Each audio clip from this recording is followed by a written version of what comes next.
Did you know that nearly 7 million students in the United States have an identified disability? Hi, this is Kenneth Stubblefield's Special Education Book and Movie Review presentation.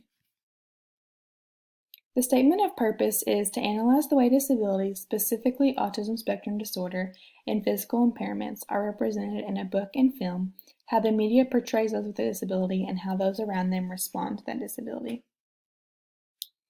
I chose to read the book Nathan Blows Out the Hanukkah Candles. The author is Tammy Lamont Wilczek and Nicole Katzman. The book tells the story of a family that is celebrating the Jewish holiday of Hanukkah.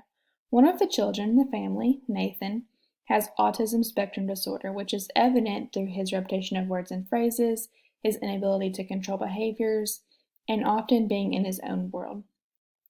Nathan is unable to control himself when they light the Hanukkah candles and blows them out like birthday candles. The other brother in the family often gets embarrassed by the way that his disabled brother acts, and in this case they had company over, and so the brother Stephen gets really aggravated with Nathan. However, the family overcomes that, and it does not prevent the family from celebrating Hanukkah. They just celebrate it like a birthday party instead, the way that Nathan prefers. In the left picture, you can see the menorah and the family. Nathan is the one on the right in the blue. Something that I didn't like about this book is that Nathan is often presented being on his own or without the family members around. And I didn't like that because a disability does not mean that you're distant from others. The second picture shows him kind of being in his own world, and he repeats the phrase, "Is it Hanukkah? Is it Hanukkah? Is it Hanukkah?" And so that shows that he obviously has a disability, and in this case it's autism. The picture on the right shows the families celebrating Hanukkah the way that Nathan preferred, by all blowing out candles. One of the strengths of this book is the way that it portrays the behaviors of an individual on the autism spectrum. Autism is a developmental disorder that affects communication and behavior. Through Nathan, we see trouble in both communication and behavior. His communication is troubled by the repetition of phrases and fixates on one topic, in this case is Hanukkah.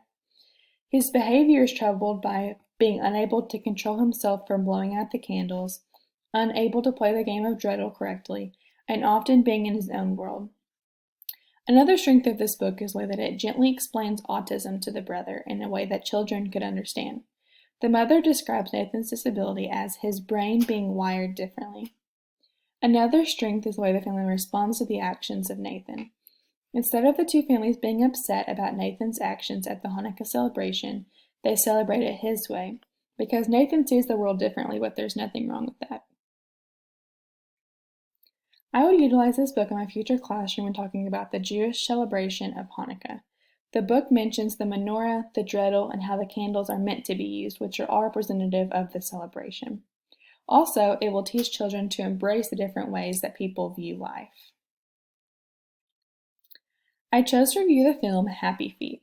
Happy Feet is an animated movie distributed by Warner Bros. Pictures beginning in November of 2006. The film features an Arctic penguin named Mumble.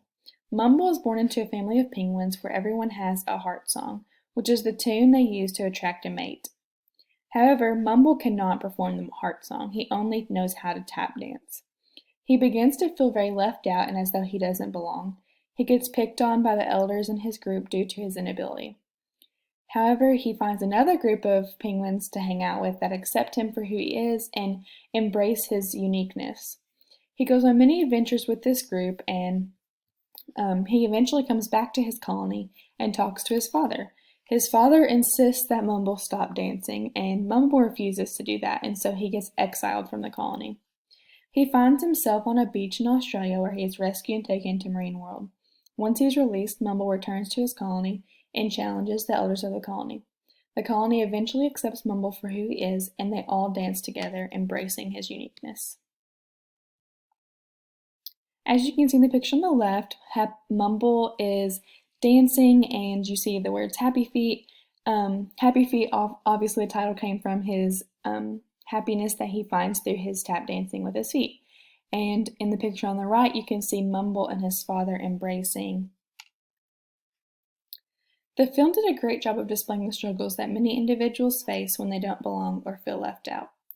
However, his disability did not mean that it was the end, and that he did have many strengths.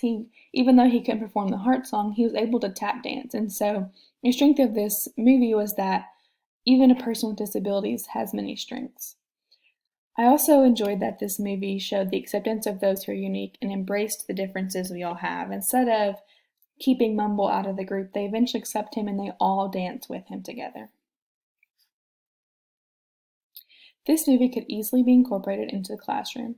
It is a great film that could be shown in an elementary classroom during an inside recess, a reward, or during a unit on the colonies of penguins. It displays how penguins find their mates, that the male carries the egg, and how the colonies of penguins stick together. Thank you for watching my special education book and film review presentation. These are my resources. I just wanted to close with the statement that it is very important that we accept those with differences, as that will not only change our life, it changes their life. And so we just need to embrace the uniqueness and differences that we all share. Thank you.